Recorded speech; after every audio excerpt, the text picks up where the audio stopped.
ಆತ್ಮೀಯ H16 news ಅರ್ಥಾತ್ ಸೀತಾರಾಮ್ ನ್ಯೂಸದ ವೀಕ್ಷಕರೇ, ನಾನು ನಿಮ್ಮವ ಎಂ ಆಯುಧ ಮಲ್ಲಪ್ಪ. ತಾವು ಈಗ ಸುದ್ದಿಗಳ ಲೋಕಕ್ಕೆ ಎಂಟ್ರಿ ಹೊಡಿತಾ ಇದ್ದೀರಿ. ಈ ಸುದ್ದಿಗಳನ್ನು ಪ್ರತಿಯೊಂದು ನೋಡೋ ಜೊತೆಗೆ ನಿಮ್ಮ ಅಭಿಪ್ರಾಯಗಳನ್ನು ಹಚ್ತಾ ಇರಿ. ಯಾಕಂದರೆ ಈ ಸುದ್ದಿಗಳು ನಿಮಗಾಗಿ, ನಿಮ್ಮ ಬದುಕಿಗಾಗಿ, ನಿಮ್ಮ ವೈಚಾರಿಕೆಗಾಗಿ, ನಿಮ್ಮ ತಿಳುವಳಿಕೆಗಾಗಿಯೂ ನಿಮಗೂ ಗೊತ್ತು. ಜೊತೆಗೆ ನಮಗೂ ನಿಮ್ಮೊಂದಿಗೆ ಇದೊಂದು ಮಾತಾಡುವಂಥ ಜೊತೆಗೆ ಸುದ್ದಿಗಳನ್ನು ಬಿಡುವಂಥ ಕೆಲಸ. ಈ ಕೆಲಸದಲ್ಲಿ ನಾವು ನಿಮ್ಮೊಂದಿಗೆ ಇದ್ದೀವಿ ಅಂತ ಹೇಳ್ತಾ ನೋಡ್ತಾ ಇರಿ ಸುದ್ದಿಗಳನ್ನು. 1,000 ಕೋಟಿಗೂ ಹೆಚ್ಚು ಹಣ ಈಗಾಗಲೇ ನಾವು ಅನುಮೋದನೆಯನ್ನು ನಾವು ನೀಡಿದ್ದೇವೆ. ಫೈನಾನ್ಷಿಯಲ್ ಡಿಸಿಪ್ಲಿನ್ಗೋಸ್ಕರ ನಮ್ಮ ಆರ್ಥಿಕ ಇಲಾಖೆಯವರು ಹಂತವಾಗಿ ಒಂದೊಂದೇ ಬಿಡುಗಡೆಯನ್ನ ಮಾಡ್ತಾರೆ. ಇನ್ನ ಬಜೆಟ್ ಆಗಿ ಇನ್ನ 1 ತಿಂಗಳು ಕೂಡ ಆಗಿಲ್ಲ. ತಾಳ್ಮೆಯಿಂದ ಇರಬೇಕು.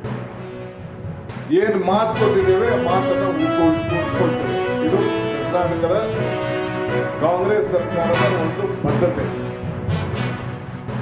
ಇವತ್ತು ನಾವು ತಮಿಳುನಾಡಿಗೆ ನೀರು ಬಿಡಬೇಕು. 19 TMC 9 TMC ಹೋಗಬೇಕಾಗಿತ್ತು. 30ಕ್ಕೂ ಹೆಚ್ಚು TMC ನೀರನ್ನ ಇವತ್ತು ಒದಗಿಸಿದ್ದೇವೆ.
ಇಂಥ ಪುಸ್ತಕಗಳನ್ನ ಉಳಿಸ್ಕೊಳ್ಳೋದು ಬಹಳ ಅವಶ್ಯಕತೆ ಇದೆ. ಅದಕ್ಕೆ ಇಂಥ ಸಮಾರಂಭಗಳಾಗಬೇಕು, ಪ್ರಶಸ್ತಿಗಳಾಗಬೇಕು. ಸರ್ಕಾರ ಕೂಡ ಬಹಳಷ್ಟು ಕನ್ನಡ ಸಂಸ್ಕೃತಿ ಇಲಾಖೆಯಿಂದ ಹಲವಾರು ಕಾರ್ಯಕ್ರಮ ಮಾಡ್ತಾ ಇದೆ, ಉತ್ಸವಗಳನ್ನು ಮಾಡ್ತಾ ಇದೆ. ಉತ್ಸವಗಳನ್ನು ಕೂಡ ಇವತ್ತು ನಾವು ಉಳಿಸಬೇಕಾಗಿದೆ. ಸುಮಾರು 100, 200, 300 ವರ್ಷಕ್ಕಿಂತ ಆದಂಥ ಘಟನೆಗಳನ್ನ ಇವತ್ತು ನಾವು ಸುಧಾರಿಸಬೇಕಾಗಿದೆ. ಅದು ಹಿಡಿಬೇಕಾದ್ರೆ ಇಂಥ ಉತ್ಸವಗಳಿರಬಹುದು, ಪ್ರಶಸ್ತಿಗಳ ಮೂಲಕ ಸಾಹಿತಿಗಳನ್ನ ಗುರುತಿಸಬೇಕು ಮತ್ತು ಮುಂದೆ ಬೆಳೆಸಬೇಕಾಗಿದೆ.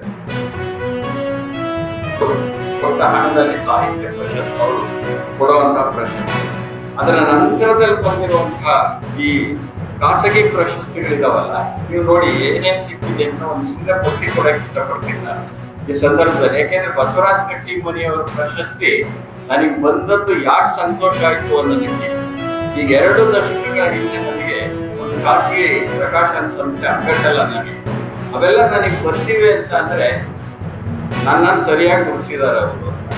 ಅಂದ್ರೆ ಈ ಪ್ರಗತಿಪರ ವಿಚಾರಧಾರೆಗೆ ಕೊಟ್ಟಂತ ಪ್ರಶಸ್ತಿ ನನಗಲ್ಲ. And there is another electric tariff, that is PF fund. PF fund is added to all electricity bills. Ultimately, in the name of free, they are saying 50, 20, 30 units, ultimately collecting more than what they are giving. And whatever they increase, implemented immediately, but guarantees and other things they are not given on time on every month. Since it is a reality, whatever B.R. Patil has said, there is a corruption in the Congress DNA. You know, their leaders, they are on bail for the corruption. Our mother, son-in-law, daughter, they are all in corruption. What happened in Haryana, in Vadra case, we all know that. Land grabbing. Their party itself is a corrupt party from the beginning. If you remember, from the days of Krishna Menon in first Nehru government, there was a corruption. From those days to these days, Congress party is known for the corrupt practices. ಆದ್ಮೇಲೆ ಎಲ್ಲ ಸುದ್ದಿಗಳನ್ನು ನೋಡಿದ್ರಲ್ಲ ಏನು ಅನಿಸ್ತು ನಿಮ್ಗೆ? ಇದರಲ್ಲೇ ನಿಮ್ಗೆ like ಆಗಿರ್ಬೋದು, ಡಿಸ್ಲೈಕು ಆಗಿರ್ಬೋದು, ಕಾಮೆಂಟ್ ಬೇಡಪ್ಪ ಅಂತೂ ಅನಿಸಿರ್ಬೋದು, ಕಾಮೆಂಟ್ ಮಾಡಬೇಕಪ್ಪ ಅನಿಸ್ಬೋದು, ಶೇರ್ ಮಾಡಬಾರ್ದಪ್ಪ ಅನಿಸಿರ್ಬೋದು, ಅದು ಮಾಡಬೇಕು ಅನಿಸಿರ್ಬೋದು. ಏನಾದರೂ ಆಗಲಿ ಶೇರ್ ಮಾಡ್ತಾಯಿರ್ರಿ, ಈ ನ್ಯೂಸ್ಗಳನ್ನ ಹಂಚ್ತಾ ಇರಿ, ಜೊತೆಗೆ ಇದಕ್ಕೆ ಸಬ್ಸ್ಕ್ರೈಬ್ ಆಗ್ತಾಯಿರಿ ಅಂತ ಹೇಳ್ತಾ H60 ನ್ಯೂಸ್ ಅರ್ಥಾತ್ ಹೇ ಸೀತಾರಾಮ್, ಇದು ಸತ್ಯದ ಕೈಗೆ ನಡಿ. ವಂದನೆಗಳು.